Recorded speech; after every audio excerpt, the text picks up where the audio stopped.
Red. Kia ora, everybody. What's up? It is Robett. I am here with Voyager CEO, Seeby Woodhouse. How are you, my friend? Yeah, good. Thank you. Mate, we've had the CEO of Vodafone on. We've had the CEO of Spark on. It is only right that we share the love, keep the CEO game rolling, especially in the telco space. And you're next up in the mix. How are you? Where are you? What is going on? I'm good. I'm just working from my home office. So, yeah, obviously you would have heard a bunch of stuff from Spark and Voda CEOs if you watch Robert's podcasts. Yeah, Voyager's got about 1% market share. So we provide internet to 20,000 homes and businesses, and majority of those are fiber.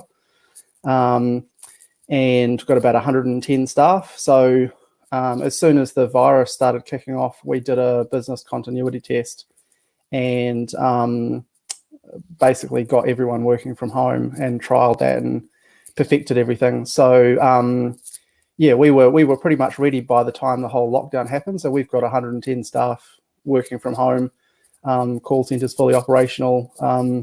Nice. Last year we upgraded our network from 10 gigabits per second to 100 gigabits in anticipation of the Rugby World Cup. And that was great because at the time we were really only doing sort of just over 10 gigabits and our network was kind of starting to hit capacity. But just today, our internet traffic has peaked by 30% from what it was a week ago. So, yeah. And we've got a lot of people upgrading to gigabit fiber from, 100 meg because they've got 4 people in the household and all that kind of thing. So everyone's on the upgrade session, but you've been able to navigate the businesses still stay operational and deal with all the customer demands and what they're all wanting. Yeah, we've got as much as I imagine Spark and Vodafone have. We've got about 50% higher call volume, so appreciate people's patience. But normally we answer, as a company, Voyager answers 95% of our calls within 30 seconds. So we're sort of, up to down to 80% within 30 seconds, but still pretty good. Often better than the big guys, not trying to knock them. But yeah, we try and keep a bit of spare capacity. But yeah, just people effectively, the main things are people upgrading from 30 megabit or 100 megabit fiber to gigabit fiber so they can have the whole household working nice and fast. Unfortunately, Chorus isn't doing installs, so people that have ADSL or VDSL can't get, fiber while this is going on.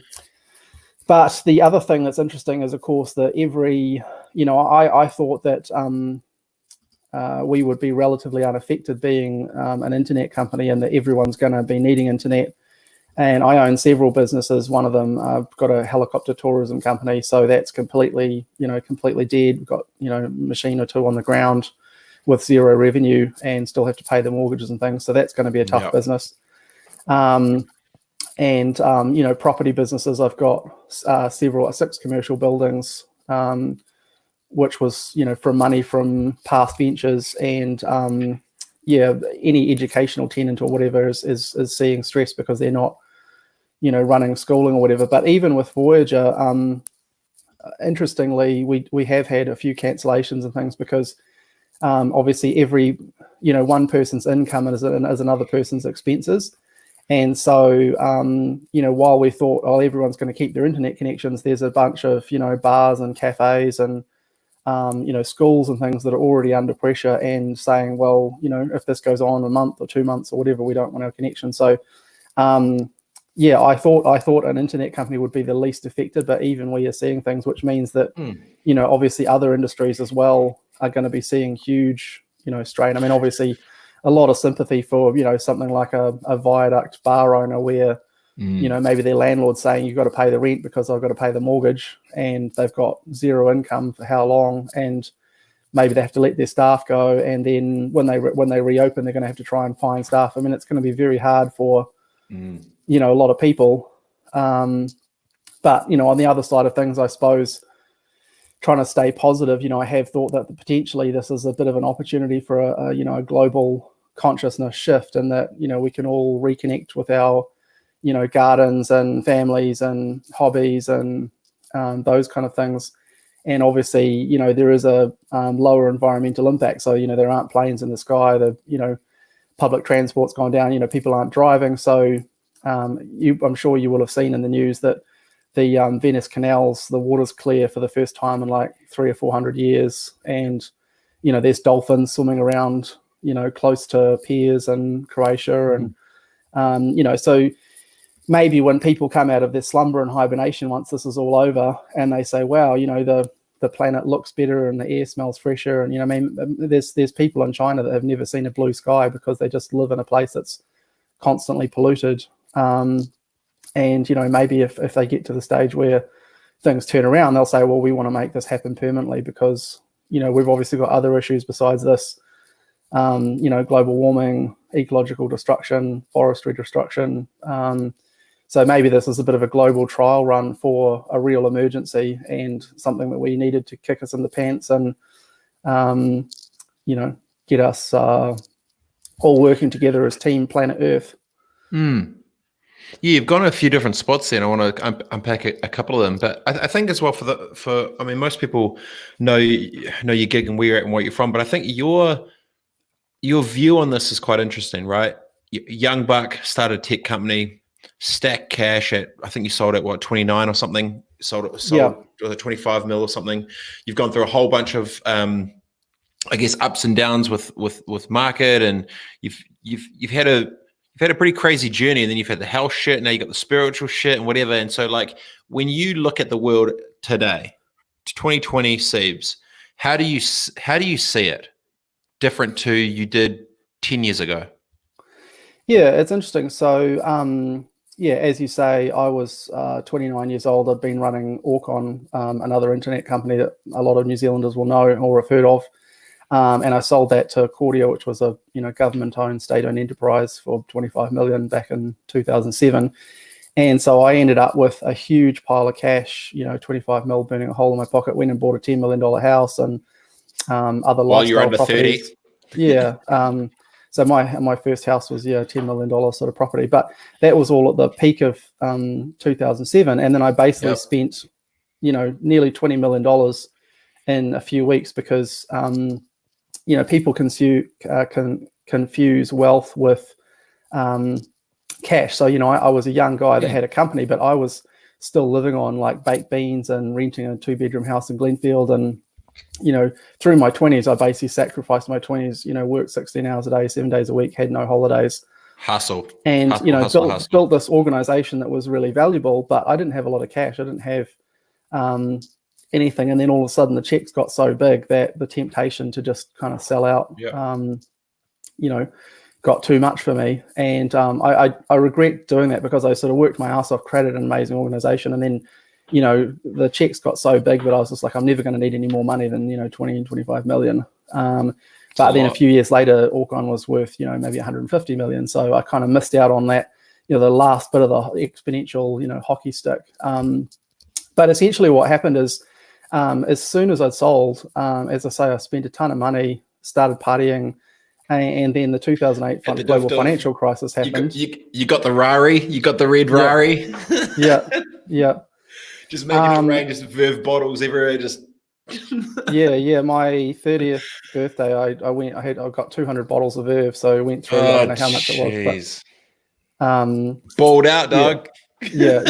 It was a fun life, and but yeah, I ended up in the 2008 financial crisis, like all of us, and that was a complete surprise because although I was a very good business person in terms of operation and that kind of thing, I hadn't really paid any attention to the global economy or, what was going on in a macro sense. And so I was completely unprepared for 2008, lost a bunch of money, and then had to kind of pivot and basically ended up in a situation where I bought a really expensive house at the peak, which then wasn't worth what I paid for it. And then I couldn't get money out because everyone needed money in 2008. So I sort of ended up in this strange situation where I was living in a $10 million house, but I'd basically run out of cash and, had a few things came up and then made some silly decisions and lost a bunch of money. And then so I was in this feeling, this sort of sense of lack. And, obviously, I'm sure I don't get a lot of sympathy out there because people are like, well, you still had a $10 million house. Yeah, but, stuff you're 30 with 30 million. Oh, poor Seeby in his mansion. Yeah, but there's a there's a big difference between cash flow and assets. And when the price of assets start falling rapidly, you end up in a situation where people get more afraid at the bottom of a market and they get more exuberant at the top of a market. So in 2008 and just recently, people were way more greedy than they should have been because the fundamentals weren't there. And so the share market recently has just been way overvalued, way overpriced. So you think so? You think it's been over? You think we're in the same? Do you think we're in the same headspace of naivety to the realities of what it actually is? You think that's what we're been at? Well, basically what happened is that the financial crisis never went away. So as I said, after 2008, I started paying attention to the global economy and doing a lot of reading. So I've been researching and studying for 10 years, trying to figure out what's going to happen next. And basically, the 2008 global financial crisis never went away. So what happened is that the 2008 financial crisis started way back in 1999 when President Clinton and the Republicans overturned something called the Glass-Steagall Act. And the Glass-Steagall Act was something that was enacted after the 1929 US Depression that said that merchant banks, which do things like share trading, and Main Street banks, which do things like house lending, had to be separated. And so when those things were no longer separated, what happened is the merchant banks, like Lehman Brothers and Merrill Lynch and things, started taking over the mainstream banks and doing financial engineering.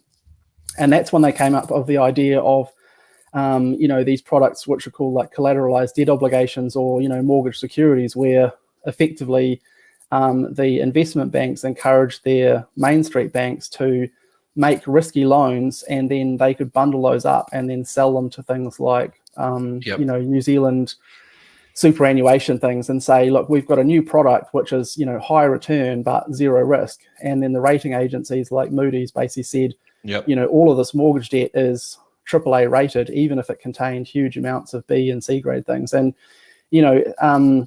so what happened is this easy, cheap money policy of lending to people. I mean, in the US, you were able to get a 110% mortgage with basically no income before 2008, where, say, for example, you bought $1 million house, you might be able to borrow $1.1 million so that you can buy a car and a big flat screen TV and all that kind of thing. And they wouldn't even check how you were going to pay for it because the investment banks were making so much money packaging up these mortgage securities and then, selling them down the line. So the cause of the 2008 financial crisis was too much easy credit. And then when everything blew up, the natural way for these things is that, people who took too much risk should have had some pain.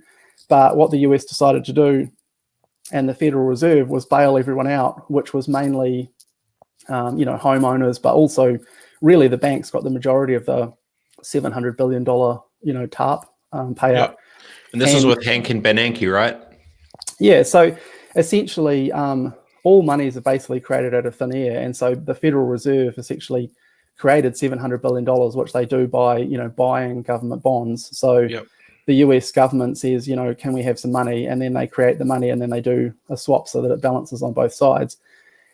And basically what happened is the solution to the 2008 financial crisis was even more cheap money and 0% interest rates and even easier lending. So, because what happens is if everyone had been allowed to fail naturally, then, there would have been mass bankruptcies and you would have had some of the things of like the 1930s. So basically the Fed and the US government decided, AIG and Lehman and the US government and the Federal Reserve decided to try a new tactic, which was essentially basically the cause of the disease, which is cheap credit, which causes malinvestment and risk taking.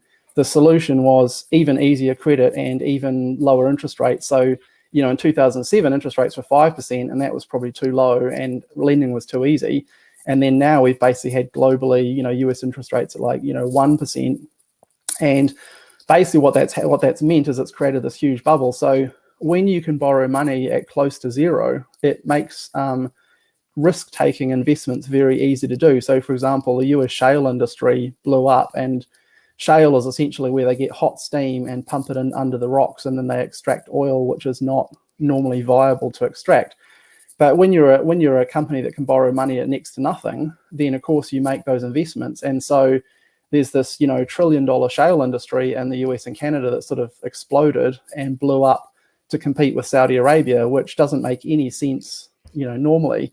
And but at 1% it's worth a nudge. Yep. Yeah, and when you've got low interest rates, for example, there's been all these scandals around share buyback. So publicly listed companies, because they can borrow money cheaply, what they do is they borrow money at next to 0% interest. They buy back their shares, which means there's fewer shares per dollar of income, which then raises the share price, which makes the stock market look good. And then instead of paying their managers, multi-million-dollar salaries, they can give them share options, which looks better on the financials.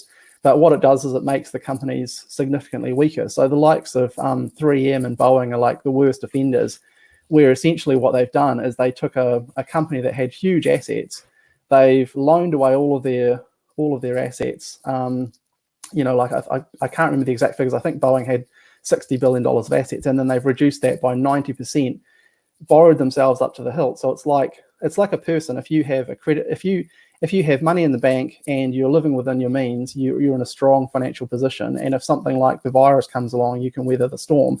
But what US companies have been doing is like maxing out their credit cards because they've had low interest, spending like crazy, going to the strip club, making investments. Yep. And then, they want to be bailed out. And of course, effectively in the US, you've got this interesting system that, all of the political parties, whether they be Democrats or Republicans, are in the hands of rich donors because they allow money in their political system. And so basically, if you're a Boeing or a Facebook or whatever, you can go into the Senate and you can give, some senator $10 million and he will, pass whatever bills you want. So then, of course, what's happening is that the next bailouts, which are happening, and, they're printing basically 10 times as much money as in the 2008 financial crisis. In 2008, the world got into such a calamity that we were within 30 minutes of ATMs all around the world not issuing cash and not working. Because if people lose faith in the monetary system or the banking system and banks stop lending to each other and cash stops moving around, then no one can settle transactions. And because no one had any faith in the US banking system, all banks worldwide kind of were grinding to a halt.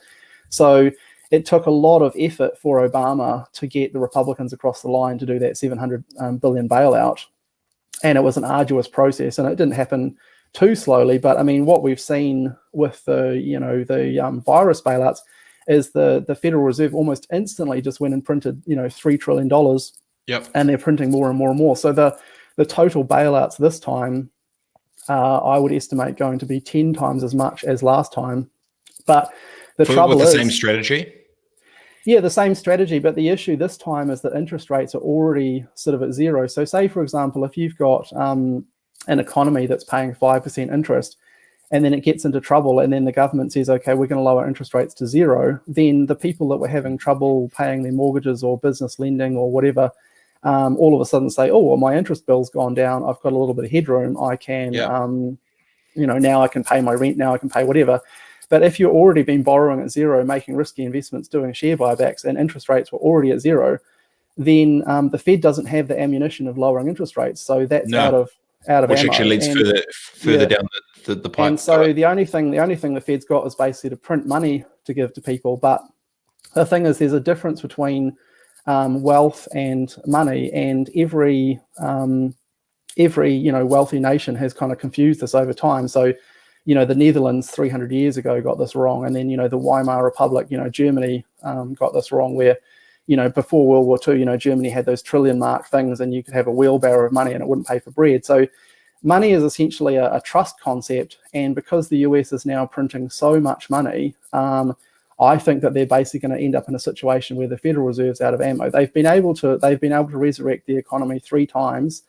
They've been able to resurrect it once in the dot-com bubble in 2001, twice in the US housing bubble, and then 3 times in this bubble. But President Trump's kind of getting a bit of a free ride because he has been fooling the American public, saying, we've got this great economy and everything's going amazing and the share market's going crazy. But the whole thing has basically been a cheap money bubble.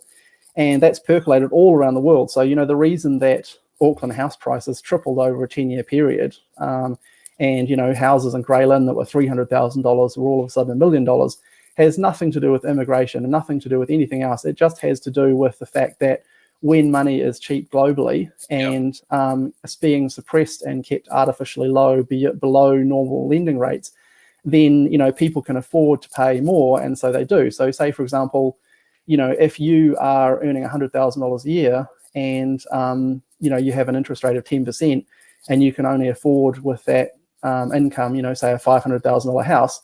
Well, if interest rates all of a sudden go from 10% to 5%, well, then all of a sudden you can make twice as much payments. So then the prices start going up. So effectively, it's just the laws of supply and demand. And so, basically what's happening is that, Trump inherited this bubble that Obama perpetuated, and he has been encouraging all kinds of malinvestment. And so say, for example, Boeing, like last time it was the auto companies, General Motors and that kind of thing got bailed out by the taxpayer.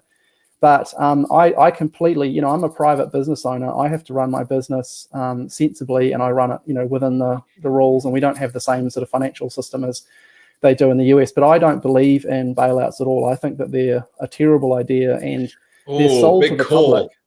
Big call. Well, let so me explain. If you were Hank, you wouldn't have bailed out. Bought was it Fannie Mae and Freddie Mac or whatever the shit was? You wouldn't have done that? No, not at all. And I'll explain why. So say, for example, I think what's going to happen is that, Boeing and 3M are going to get bailed out this time, right? And, okay, Boeing's an airline. People think, oh, we need airlines. We want to employ the people that work for the airline. But basically, the reason that Boeing is bust is, as I say, is because they've been reducing their asset base, doing share buybacks, not running the company well. And all that's going to happen is, effectively, if they get bailed out, it's a form of socialism where the public has to dig deep in their pockets and prop up a company that could have done a lot better if they had less debt. I mean, if you have an airline that doesn't have a lot of debt, then if their planes are sitting on the ground, who cares? But if they're loaded up with debt, then they have to, every single day be flying. And, people say, well, we've got to do the bailouts for the,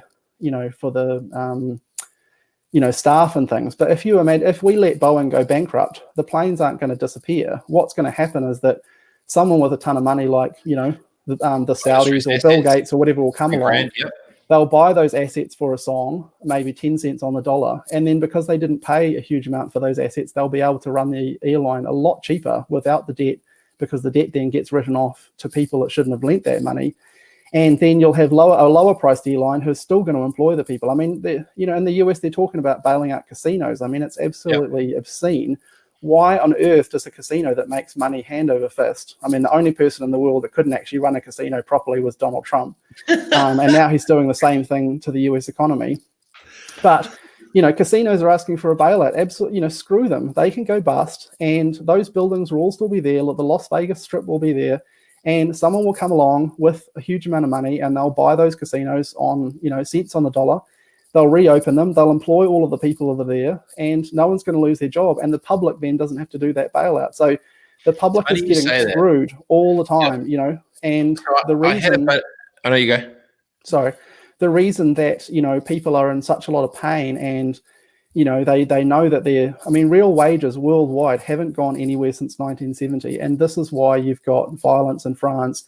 You've got Trump being elected because people are frustrated. And you've got, workers, blue collar workers that are angry all around the world. And so they don't understand what's going on. And so you end up blaming, immigrants and things. But it is essentially, it's not capitalism that's the problem. It's the perversion of capitalism that has caused these issues. And essentially, it's this financialization and perversion. So, bailing out things like airlines or, publicly listed companies have owners who take risk in order to make a return. If you're just going to do a bailout every single time some public company has an issue, then you're just encouraging risk taking, because you're saying you're never going to lose money. You can invest in any company. You can run it as badly as you want. You can be terrible management. And at the end of the day, the public's going to pay the price. And the public paying the price all over the world has meant that the public's getting screwed. And that's why they're not being paid the wages that they're due to be paid. So, I see capitalism getting blamed. And what's going to happen is that, unfortunately, it makes me really angry that Donald Trump's going to get a bit of a free ride, because he's going to be able to blame the coronavirus for, financial collapse in the USA, when really the USA was close to collapse anyway. And so this is just the pin that's pricked the bubble that existed anyway. His polling's gone up. His polling's gone up in the last week here. People are hyped on it, regardless of the other stuff. It seems counterintuitive, but the numbers seem to, weirdly enough, stack the other way. It's crazy. Yeah, well, I mean, I think the US is an interesting country, and I think that their rugged individualism isn't conducive to doing something like, self-isolation. I mean, we've seen, the spring bakers in Florida say, screw it, I'm not going to wreck my holiday. And then a bunch of them turned out to have gotten coronavirus. Just today, the US has got the largest number of virus cases worldwide. And I think they hit 3.3 million on the unemployment this morning, I think was the number. I mean, the absurdity of the whole US system is that, their health benefits are tied to employment. So if you no longer become employed, you no longer have health benefits. So, I mean, we're going to see mass civil unrest in the US. Bernie Sanders' case for socialized healthcare, which I totally believe in, is now being sort of adopted by the Republicans when they were completely, against it. So I think even if Bernie Sanders doesn't win, I mean, he's been screwed out of the nomination. He was winning in all the key states that he started with and then mysteriously started losing. I'm wondering whether there was, vote rigging and all kinds of things, because, if you look at some of the stuff that Biden says, I mean, he's basically just senile, and Bernie makes a hell of a lot of sense. So, I think the Democratic Party is so corrupt that they would rather have someone like Biden to do their bidding and lose against Trump than have someone genuine like Bernie who will actually stand up for the people. I think the US political system is absolutely full of rot. And this is what happened last time, right? Bernie went up against Hillary. All the polls showed that Bernie would have won against Trump last time. And the Democratic National Convention said, no, we're going to choose Hillary, despite the fact that Bernie was polling better. And we're basically seeing the same thing. Bernie's got screwed out of the nomination. They're going to put up Biden. Biden's hopelessly senile and disoriented. He's absolutely going to get eviscerated in any debate with Trump. He's going to look like an absolute idiot, and people are going to vote for Trump again. But what we're going to see is that last time in 2008, so the US has this huge advantage that they run the world's reserve currency. And the reason that they had that is after World War II, the US was, a real powerhouse, but they were still on the gold standard. And so everyone trusted the US dollar. And so the US dollar sort of just became the world's default currency. And then in 1971, they came off the gold standard. And then you had things like the oil price shocks, because people said, well, if the dollar's not going to be worth anything anymore, then the price of oil must skyrocket. And then things kind of stabilized, which was a real gift to the US. And so what's happened is that effectively the US has been running this 50-year monetary experiment where, because they're the world's reserve currency, they're able to do a sort of form of theft to other countries. So, for example, they run huge trade deficits with China. So, China makes all of this amazing stuff, ships it to the US, and then the US just opens up the printing press, prints US dollars, pays for it with basically, semi-worthless paper, and the world accepts it. And in 2008, all the way up to 2008, that worked. In the financial crisis, the US dollar even strengthened because people were looking for sort of safe havens, and they thought, well, the global reserve currency. But if you look at what China and Russia have been doing, both of them have been massively increasing their stores of gold. Any genuine reserve currency needs to have some kind of, backing by gold, despite what, people sort of say in the monetary movement theory. And I think both China and Russia are super excited at the idea that maybe the yuan or the ruble or whatever will become some form of reserve currency. You're already seeing, the Saudis and things trading with Russia in gold, physical gold for oil. And so I think that what's going to happen is that this time around, the US dollar is going to get destroyed. The US is going to have either inflation or some kind of inflation. And so what we're going to see this time is going to be the opposite of 2008, where you end up in an inflationary recession. So in 2008, what you had was low interest rates and, a recession, but those low interest rates helped. I think once people realize that the US dollar is basically being printed into oblivion, then interest rates are going to rise because people are going to charge more money and a risk premium for the value. And so what we could have happen in the US is rising prices, rising interest rates, and a recession where you've got a very deep recession, you've got lots of unemployment, and then you've got prices going up, which is going to hurt the consumer. That's really, I don't see any way around that. And I started buying a little bit of gold a year ago because, the fundamentals just looked terrible to me. And in the last year, my gold holdings have basically doubled. We're not talking millions of dollars. We're just talking as a little bit of a hobbyist investment strategy. I wish that I'd bought a whole lot more and actually backed myself, because I sort of saw this coming, as you say, nothing to do with the virus, just the fact that the US economy is kind of on the rocks. And so, gold has been gold effectively is money. It's been the stable thing for 2,000 years. I mean, you can go back 2,000 years, and effectively an ounce of gold in New Zealand dollars today is worth about $2,800. And a really nice Italian suit will cost you about $2,800, let's say, which is about an ounce of gold. Well, if you were a Roman soldier, a really nice tunic and uniform would have cost you about 1 ounce of gold. So in terms of gold, really nice clothing has had no inflation or deflation over 2,000 years. And if you look at a lot of, stable goods, that's kind of the situation. So I think the Reserve Bank of New Zealand is making a little bit of a mistake where, because they're following monetary policy of the US, we could be heading down or checking ourselves into a bit of a monetary roach motel the same way that the US is. Because we're copy and pasting their strategy of how to deal with it? Yeah, debt monetization, essentially, which is where the government says we will just buy the debts and print money to compensate. I mean, I think that in general, we're doing a fantastic job compared to a lot of other places. There's obviously a number of hidden cases, but, I think acting early is essential. Jacinda, great, Grant Robertson, great. But I think if there's any money being printed, it needs to get into the hands of people, real people. It needs to not be doing bailouts, as I say, because there's always other people with money who can come in and buy those stranded assets and, run them better, and the consumer doesn't need to pay those things. I mean, say, for example, the government said, oh, we're going to bail out, Spark or the railways or something. Well, they have management, they have owners, and those owners take a risk. As I say, if those owners are shielded from any risks, well, then you've got investment and returns without risk, and that's not fair. So, being an investor, owning a share of a company has to come with some sort of risk.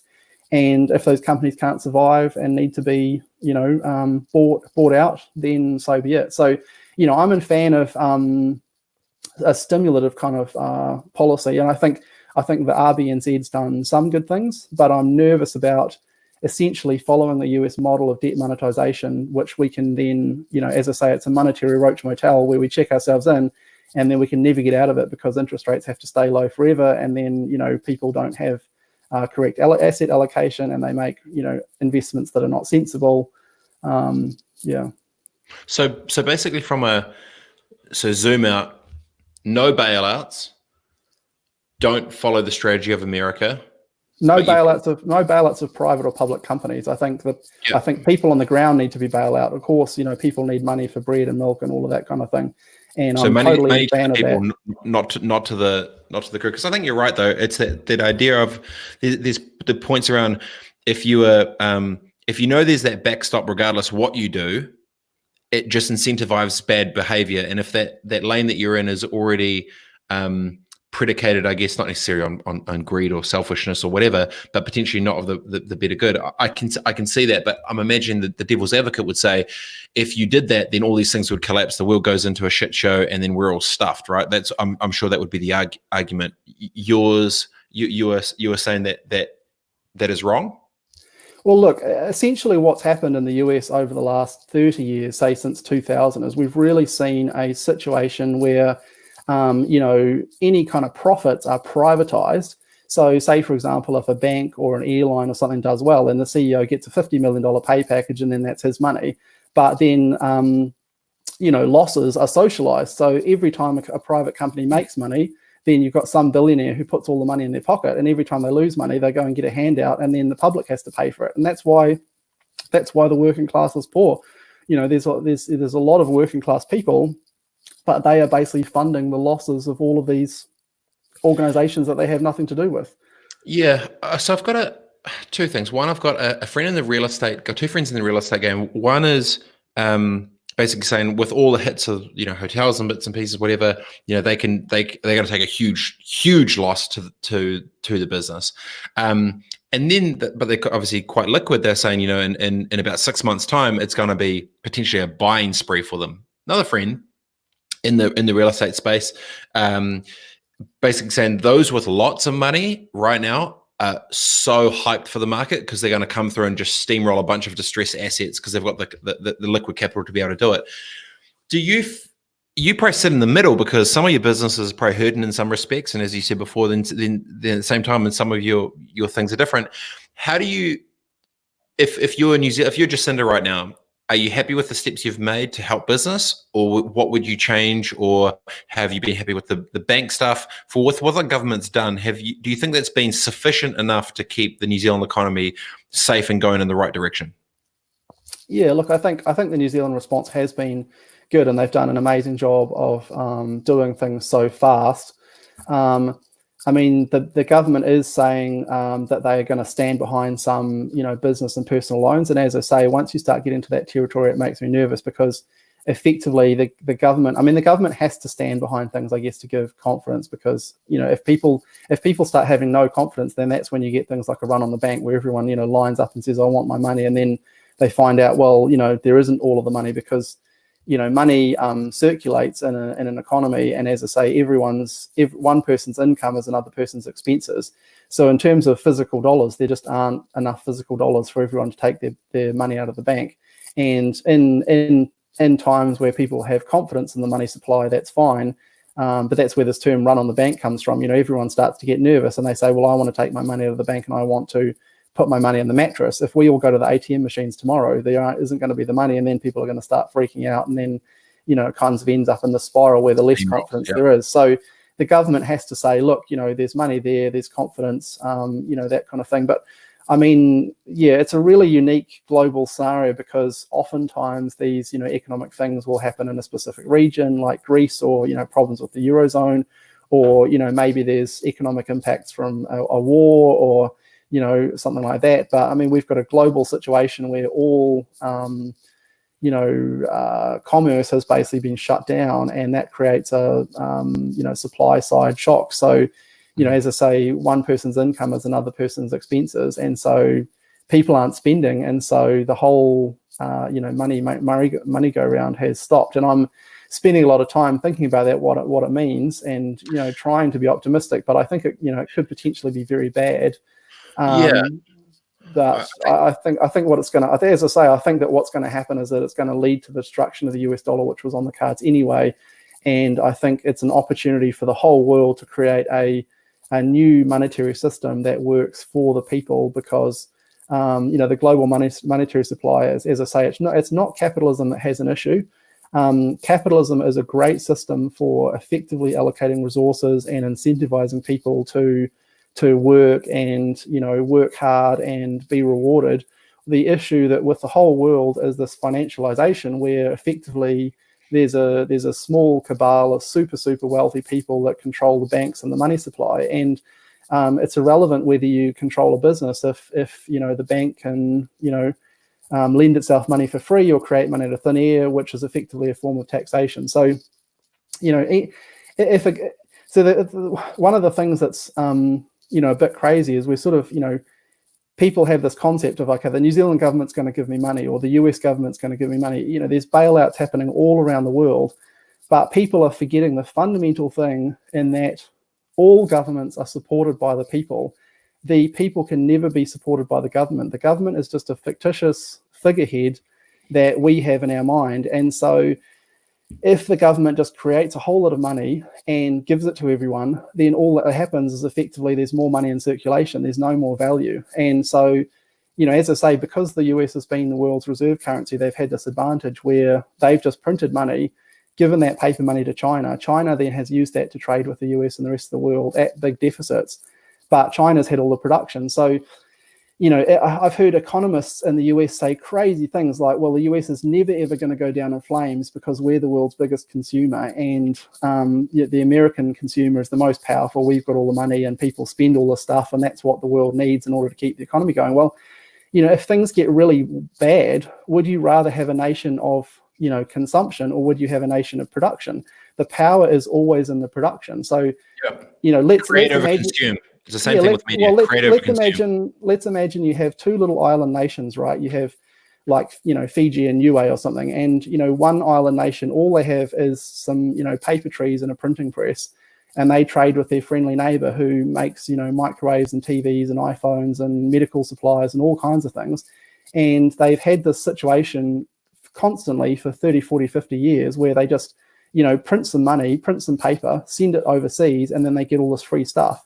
Well, when that other country decides that they need that stuff for themselves, they need that medical supplies for themselves, they need those kind of things for themselves, what are they going to do? The power is with the company that produces it. And what's happened is that all countries have outsourced their production of, goods and services to China, to Asian countries.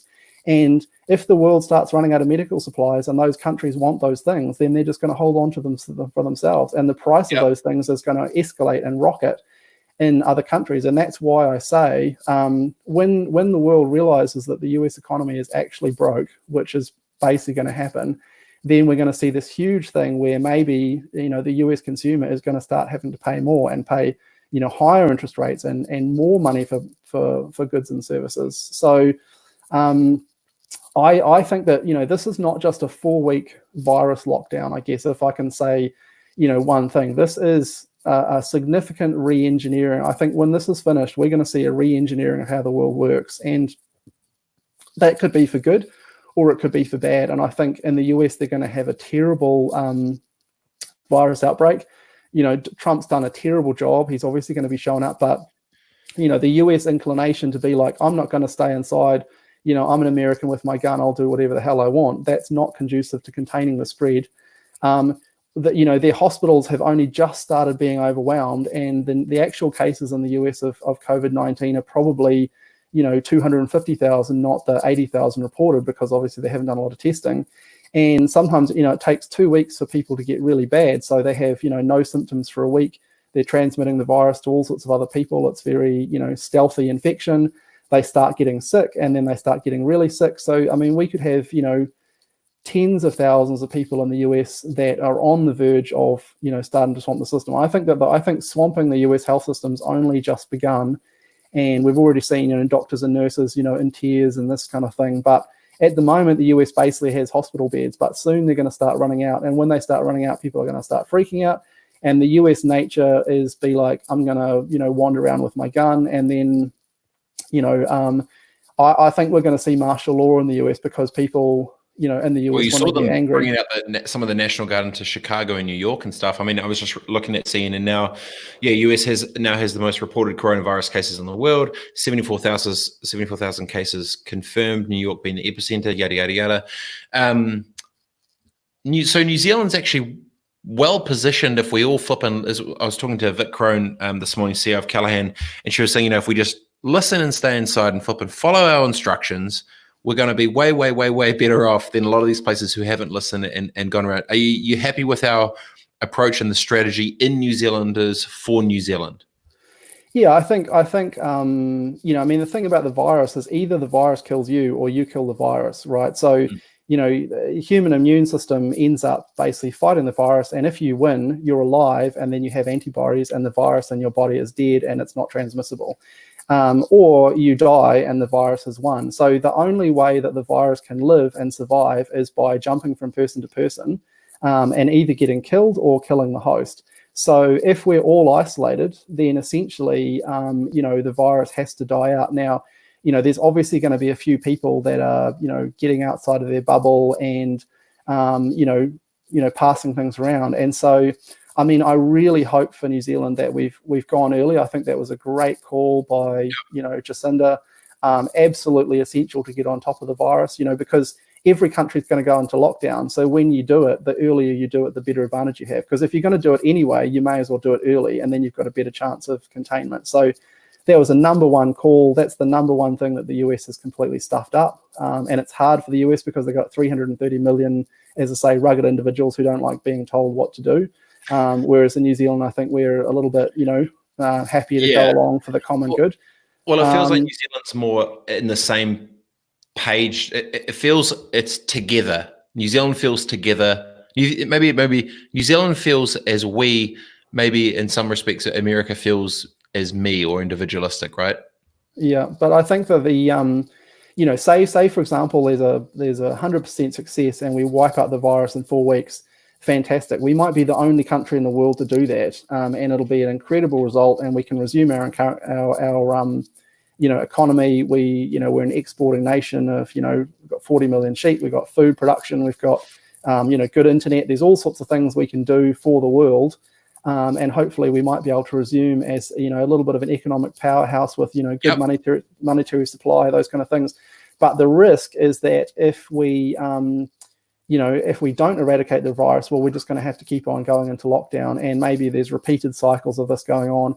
Or maybe we eradicate the virus after one round, and then we let one person in on a ship or something, and then they reinfect New Zealand, and then we've got to go down again. So I think that after this lockdown period of 4 weeks or whatever, we're going to have minimal number of cases, but we're going to need absolutely religious testing and, big resource thrown at, testing populations and doing tracing. So in Hong Kong and Singapore, they've used the cell network records to basically say, who was next to each other, because a lot of people don't realize that your cell phone in your pocket's broadcasting your location every second of the day. I think a lot of people probably do know that now.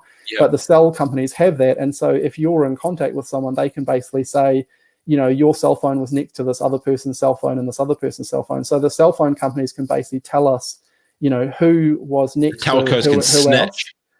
Yeah, and maybe that's a necessary thing. I mean, it feels a little bit Orwellian and 1984ish, but if we can do good contact tracing so that every time we get a case, we go to all of the other people in the community who have been near that person, we test them, and then we get it under control, then I think we'll be able to reopen our economy. But we're going to have some strategy in 4 weeks to do that, and we're going to have to keep on testing. And I think we are going to have to keep our borders basically closed, and anyone that comes into the country is going to have to be put into quarantine for 14 days. No if, buts, or questions, testing every single person, because if New Zealand is lucky and we manage to contain this thing, then we are at risk of just having another breakout every time someone comes into the country. I think Iceland's basically globally, right? I think Iceland's, and I think it is going to be. I think the US is basically going to be, the trouble, I guess, is the US is it's so much bigger than New Zealand. We're talking 100 times the size, 100 times as many people, and so there's always going to be little hotspots and breakouts where you have containment. I mean, the thing is it's just, Iceland did what we're doing, and they've only got 330,000 people, so they're much smaller than New Zealand. So for them to go into total lockdown is a lot easier for New Zealand, and for New Zealand to go into total lockdown is a lot easier than the US. But in the US, you're just always going to have individualistic people that say, if I'm not going to do lockdown. I'm a gun owner. I've got right to free speech. I'm going to do whatever I want, and then they're going to infect, the rest of the herd. So it may never be contained. That's what the beaches have been, though, isn't it? Yeah, I mean, are you talking New Zealand or are you talking Australia? Australia, with I saw the photos and stuff coming out of as a Bondi or whatever, and it's just everyone is out just hanging, high-fiving, spring break on wild bullshit, and I'm like, I think that's maybe not good. Yeah, I mean, we love our Australian brothers and sisters across the ditch, but again, they have probably a more similar humanistic ethic, I guess, or feeling to, I would say, to the US. The Australia and the US have kind of a psychological brotherhood, I suppose, and New Zealand and the UK are probably a bit more similar. And so Australians, I think, tend to kind of be like, screw it, I'll do whatever I want, and their response has been softer. And ScoMo is basically in the pocket of big coal, and he's trashing environmental regulations, and he is basically being a bought politician in the same way that US politicians are. They're not for the people. They're just basically in the pocket of corporations. And so he's a lot more cautious because he's got those kind of corporate interests in his ear, I suppose. But I mean, there's a ridiculous situation that I don't know whether you saw, they put out this ban on, hairdressing appointments for more than 30 minutes. 30 minutes. And then they did an about face and said that they weren't going to do that because there was such a public backlash. So they basically issued this, very, very, mild restriction on hairdressers, and then they got a backlash and then pussied out and backed down. So, that's not firm, decisive action. I mean, if you're gonna do something like, say, you can't have 30-minute hairdressing appointments, then you make the decision and you stick to it. But if the public gets racked up and then basically says, well, we're not going to do what you want, then of course that's just opening the door for the next time to basically say, to encourage the public. It's like, if you have Superman, he's standing there, and then you fire a bullet at Superman, and it bounces off his chest, and then it doesn't do anything. Well, then Superman, you realize you're out of bullets. So the Australian government telling people what to do, and then the people saying, no, we're not going to do what you want. We're just going to go to Bondi. Then the government, what power do they have? So I think they're mismanaging the situation. We can feel a bit smug because New Zealanders always like to feel a bit smug compared to Australia. But I mean, as I say, they are our brothers and sisters across the ditch, and so hopefully we don't end up in a situation where things get really, really bad. But I think unfortunately Australia is going to have a sort of similar problem to the US unless they really get on top of it immediately, which seems unlikely.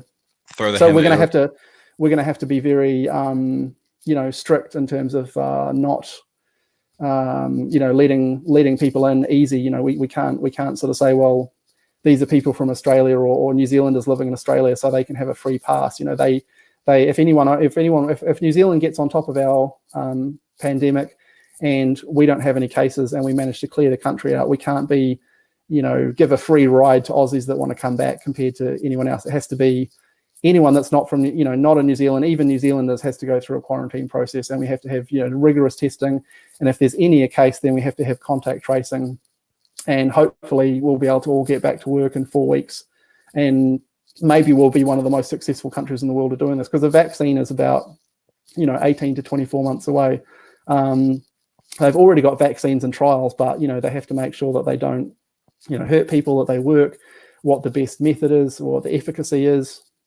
I'm sure there's going to be conspiracy theories of, there's going to be some anti-vax movements. I mean, we've sort of seen this type stuff. So, then people are going to, not want it, and then they're going to infect everyone else. So, I mean, maybe this is the death knell of the anti-vax movement, because when people see that the vaccine works, I mean, it's, back in the day when you used to be able to get polio and, there was kids walking around and, crutches and crippled and that kind of thing, people weren't afraid of a polio vaccine because they're like, oh my God, I don't want my child to have these hideous diseases. And then we wiped out those diseases. But because those diseases don't exist anymore, then all of a sudden people get suspicious of vaccines. But vaccines work, so maybe if people see that a vaccine for this works, then but I mean, Bill Gates was warning about all of this 5 years ago. There's a TED talk of his where he basically lays out exactly how this is going to happen. And I feel really sorry for Bill Gates, because he's a caring guy. He understands exponential infection. He understands the world better than most people ever will. He's generally trying to throw billions of dollars doing good for the world, which is a lot more than can be said of the likes of Bezos and Zuckerberg. And a lot of these billionaires just don't give a shit, and they just hoard their money for themselves. Bill Gates is generally trying to do good things for the world, and he gets a lot of shit from vaccine people saying, oh, he's trying to infect us all. He's trying to wipe out the population. There's all these conspiracy theories all over the internet. I worry that he's going to get gunned down or something like John Lennon. John Lennon's trying to create peace on Earth, and then people are like, F you, peace on Earth. But I'm sure Bill Gates has good security. But Bill Gates deserves a lot of respect. The timing of it, of Bob Iger from Walt Disney stepping down, Bill Gates stepping down as a chair, buys a $300 million yacht, starts hanging out.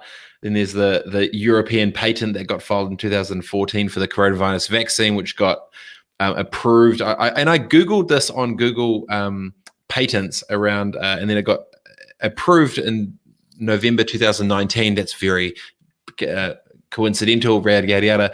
I think you're right, though. I saw that TED talk. He claimed it, he picked it, he called it. So as New Zealand, if I was to zoom all the way up, stay inside, be a good boy, good girl, and in a month's time, we could arguably be the hotbed for the biggest magnet for global business, because we can do business. Is that what you're saying? Yeah, I think. I mean, we thank God that the government spent $1.5 billion on the UFB fiber network. I think that's possibly one of the best government investments that's ever going to be. Vic said that as well. New Zealand, in Australia, they have the National Broadband Network, which was kind of the equivalent of the UFB network. It's an absolute disaster. It's been terribly implemented. You know, they're paying $100 for like 20 megabit connections, which are contended. So what contended means is that in Australia, you have the internet service providers can rent a piece of fiber from your house to the closest exchange, but then they have to pay huge exorbitant fees to multiplex those connections from the exchange back to the internet provider, where, you know, there's only a certain amount of capacity and they have to pay for upgrades, and it's kind of a money-making scheme for, you know, Telstra, who was running the backhaul type stuff. In New Zealand, we don't have those contended backhaul paths. So basically, an internet service provider buys fiber from the 4 local fiber companies, you know, Chorus, North Power, Enable, and Ultrafast Fiber, each of whom won, you know, one or a number of the fiber region, 27 fiber regions around New Zealand. So like, for example, in Christchurch, they've got Enable, and Enable got the government money to go and roll out the fiber network.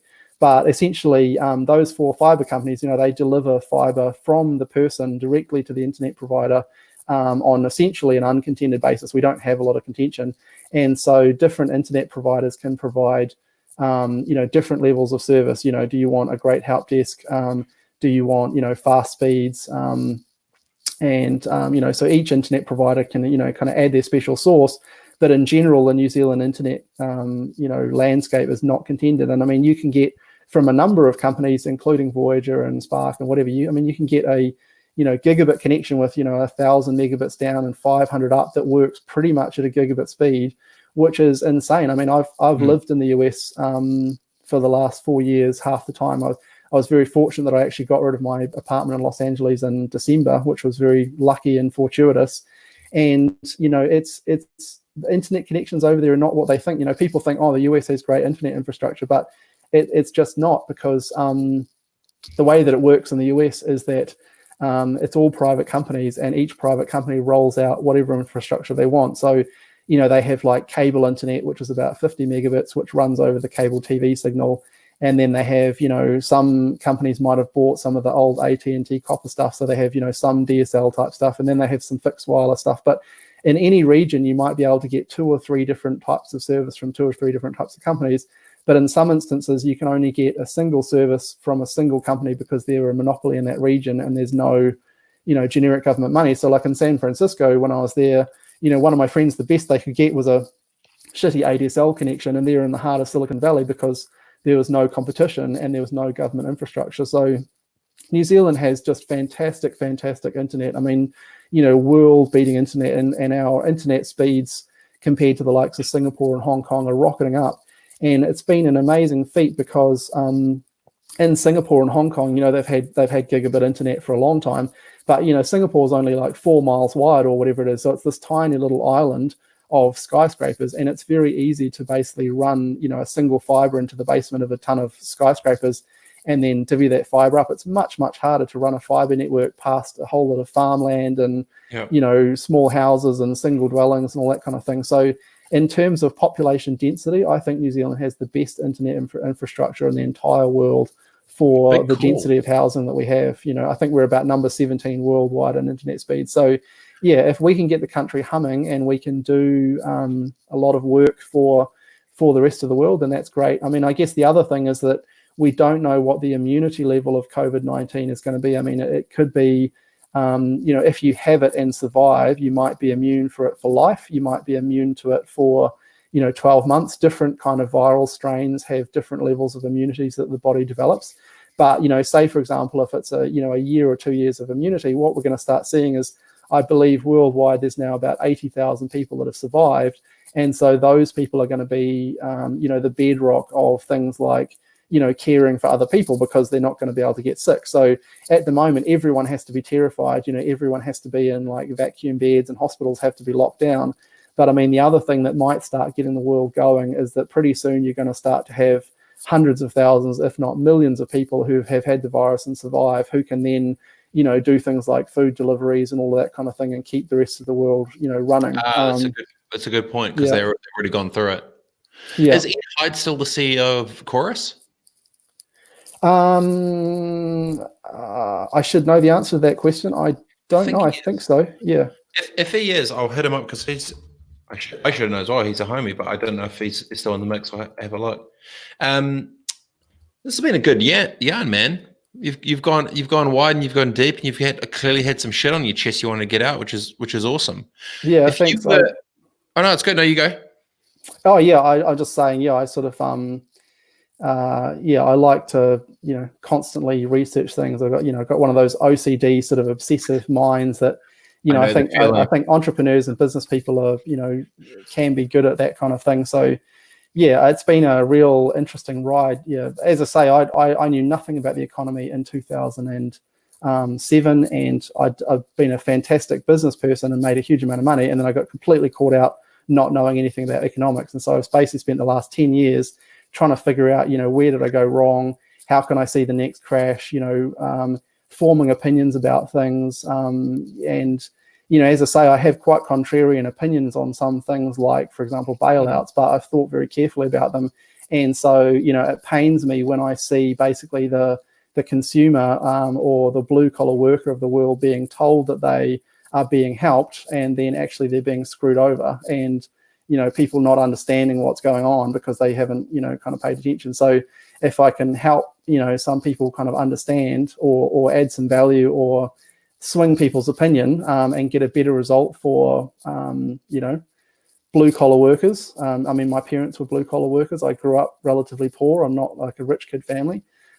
So I have been successful, but I want to live in a world where anyone that works hard can be successful. And that used to be the American dream, but it's not the American dream any longer. The American dream has been perverted by political influence and corporate influence, and they're no longer the land of the free, and they don't have a system of capitalism. So capitalism's getting the blame, but free market capitalism, created all the wealth that the US has, and the perversion of that capitalism and the financialization of the monetary supply and influence in politics has destroyed that. Mate, you're a flipping brain, mate. I'll give you that. Holy shit. No, but I see the angles. I can understand.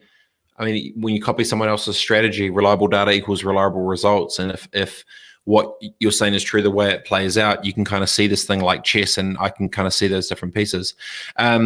If it's cool with you, I'm going to definitely be keeping you in the loop. And actually, I'm trying to think of like who would be the person that thinks the exact opposite of you and just watch you two just go to town, just talking about that shit. Okay. Yeah, So I've kind of been on my own mind for a lot of the stuff, and you never really get the ability to defend your position until you have to do it in a debating sense. So, I appreciate the opportunity to come on and sort of speak my mind, but I would like the ability to kind of expose a little bit more. As I say, I mean, my main job is running an internet company, and so that's what I do day to day. But economics has kind of become a bit of a passion. So I'd love to get on Radio New Zealand or whatever, and like really debate with some teeth people. And if I've got the wrong ideas or I can be proven wrong, then I'll go away and refine my ideas. But I haven't had that ability. So appreciate the discussion. No, of course, man. And it's been crazy, even just I guess personally seeing your journey from where you're at when, I mean, $29 with a bunch of money in the bank and going through the journey you've had, and you've had some health shit and personal shit and commercial shit and everything. Just different experiences give a different perspective, and it's clear that your perspective is not only changed, but I guess more evolved and matured if you've gone through different things. And I think I would easily say your self-awareness has definitely improved over time. Yeah, thanks. I don't know whether that's an insult or a compliment. I'll take it as a compliment. I don't know if you totally remember when we'd first met yonks ago. It was Queenstown, Verve Clico 2000 and Clico in the Snow. Shit, maybe 6 or 7 years ago. But the vibe and energy of how you thought about things and community and people and attention and ego and money and business and just everything is a lot different to now. Same with me. I was way different thing. It's cool. You're going through a good journey. It's good. It's a cool. Yeah, I think you get more. You obviously get more mature as you get older. I read somewhere that they say that a man doesn't become a man till 43, and I don't know why that age was that, but I'm 43 now, so I kind of feel like I am a man, but also some health issues and a divorce and all kinds of things. Real world shit. Knocks me on my ass, and I mean, as I say, I grew up not necessarily poor, but with a feeling of lack. I mean, my parents lost all their money in the 1987 share market crash, and that's really what got me interested in business, because I sort of thought, how do I avoid this fate?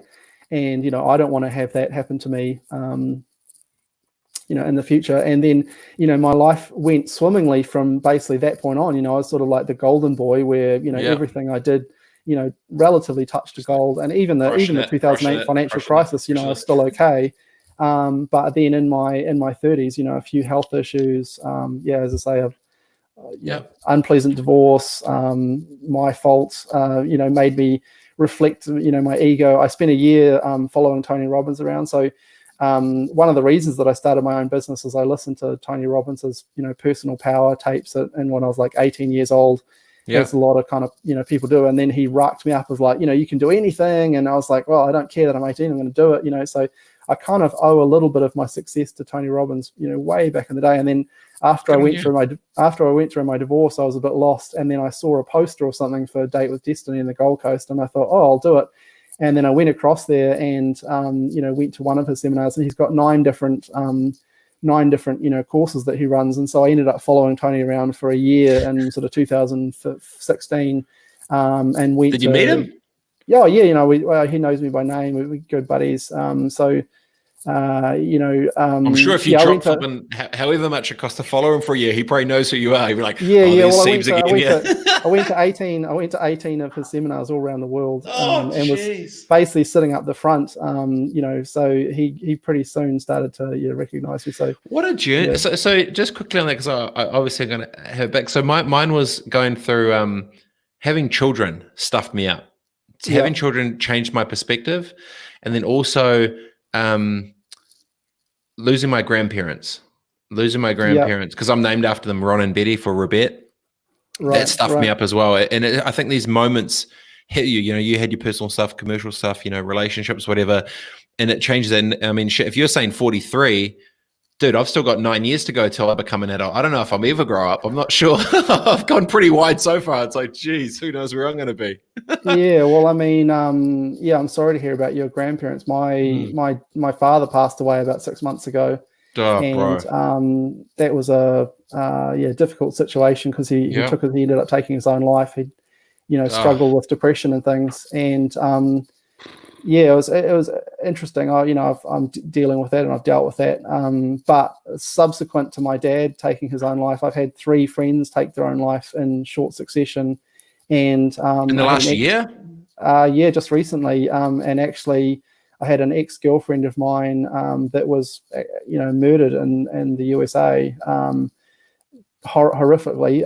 And that's a whole different thing, because when someone that is not here, and it's their own hand, that's obviously one thing and terrible. But I don't know what's going on, but I've had 4 people that I was close to on a first contact, kind of basis, either take their own life or pass away. So even before the COVID thing, there was obviously pain out there. And I think not in my dad's scenario, but this is one of the things that it pains me to think that, as I say, blue collar workers of the world are have not had any wage growth since the 1970s. I mean, in the 1950s and 60s, you could be have a boring blue collar job as a guy. You could have 2 cars and a holiday home and a big family, and your wife at home looking after the kids, and that whole kind of American dream, but also worldwide dream, has gone. And I understand some of the reasons for that, and I understand some of the solutions. And unfortunately, the powers that be, who have the best interests in perpetuating that system, continually push out misinformation about the causes of that. And so, immigrants get blamed, as Donald Trump does, and so, people were sick of the system. They were sick of having like the likes of Hillary thrown, chucked down their throats by the Democratic National Convention. They were disgusted with the political process. So Donald Trump got the voting public, because he was like, drain the swamp, I'm not a politician. But he's had his hand in the till even worse than, any politician before him. He plays golf half the time. He's enriching his family, hasn't divested his business interests. I mean, back when Jimmy Carter was the US president, he had like a tiny little peanut farm, and he felt so he felt so bad that there might be some sort of conflict of interest that he sold his peanut farm, because, you know, the US president's supposed to be impartial, and every US president before Donald Trump has at least divested themselves of their business interests before taking on, you know, something. And Donald Trump is like flagrantly, using his hotels for, you know, conventions and finding ways to make money. And I mean, it's basically what you've got is you've got the mafia in the you've got the mafia in the White House, and then he goes and blames, you know, oh, it's Mexicans, it's, you know, it's immigrants, it's whatever. So, you know, that kind of thing, you know, really hurts me. And I think, you know, just why I'm talking about that, as I say, you know, people killing themselves in ever increasing numbers, you know, a lot of that stress, or part of that stress, you know, comes from the way that society is built, and, you know, how the financial system is constructed. And the real problem that we've got is, you know, not capitalism and rugged individualism and, you know, people being motivated to deliver value and make a buck. It's the people that control the financial system that steal wealth from everyone. Because, you know, if you had a fair financial system or a monetary system that was, say, for example, backed by something real like gold, then, you know, the only way that a government can get money from the population is either through taxation or inflation. And so, you know, inflation is not good. And, you know, when prices go up, it's, you know, when the price of milk is more and the price of, you know, clothes are more and your rent is more, that's not a good thing for the consumer. But we've been told that inflation, you know, I mean, the Federal Reserve says we have to have inflation at 2%, and the Reserve Bank of New Zealand says we have to have inflation at this sort of band, because inflation allows governments of the world to effectively continually create a small amount of money, which then takes the value of everyone else's savings and money away, and they don't have to do it through convincing the public that what they want. So, you know, in the US, they've got this $800 trillion war budget. If they had to get that legitimately through real taxation and people were really paying for it, then, you know, people would question, well, do we need to have the world's biggest military when, you know, there's homeless people in the street and people are suffering? I think we both know the answer. You know, yeah. And so, but, you know, so governments basically take the easy route. They just create the money, and then that's effectively a form of theft from everyone else. So, you know, I'm interested in seeing the world's monetary system overhauled. I don't know that it's Bitcoin, but I think it could be something, you know, a successor to Bitcoin or something like that. And, you know, it's a bit of a passion. But there's a lot of people hurting even before COVID. And I mean, I hope that, you know, our suicide rates, we've got some of the worst in the world. As I say, I've had a number of people close to me, you know, kill themselves before this happened, including my father. And, you know, I'm sure, you know, this isolation stuff, there's, you know, we're going to be dealing issues with, you know, family violence, you know, those kind of things. I, you know, really hope that, you know, this is not a massive social problem and we can all kind of pull together. But there's definitely going to be some unhappy people out there, and we all need to, you know, pull together and find ways to help and stick together, basically. I would 150% agree. It's something that I've been talking about. If it's cool with you, I'm definitely I'll find out who your kryptonite is, and I'm going to bring him back on and let you guys go to town. So either way, it's going to be work. I appreciate your time, brother. Thanks so much. It's awesome. I'm proud to see your headspace get to where it is, man. It's a cool vibe. And I think as well, you're at a pretty, I guess, privileged position with the journey that you've gone through and the stuff that you've done to be able to have a platform to be able to see things in a different potentially type of way than a lot have the others, even to be able to speak as freely and openly as you do, because you've got options. So I appreciate your time, Seeby. It's been awesome having a chat with you, and no doubt we'll link up with you again soon. Yeah, no worries. Thank you for the opportunity, and sorry if we've gone a bit over time. Bro, look forward to talking next time. Yeah, real chat is always good times. Appreciate it, brother. That has been the bro, Seeby Woodhouse, CEO of Voyager Internet. Man, good tangents, went deep, good rants, good vents, good solid insights, and clearly a big brain that's doing some cool shit. I am going to rush home, pick up some Mexican for my family, and then I'm going to do some dinner stuff, and then I'm going to be back here, and we'll be back at 4:30 with Brent Norling from Norling Law, the founder, good bastard, and he's got some tips for any of the small business owners, or if you own leases or commercial property, he's got some stuff to potentially talk about there. Awesome chats there with Seebs. Man, shit, he's come a long way. I mean, we all do when we grow up, but man, what a journey to look into some of that too. Be good, everyone. See you soon. Peace.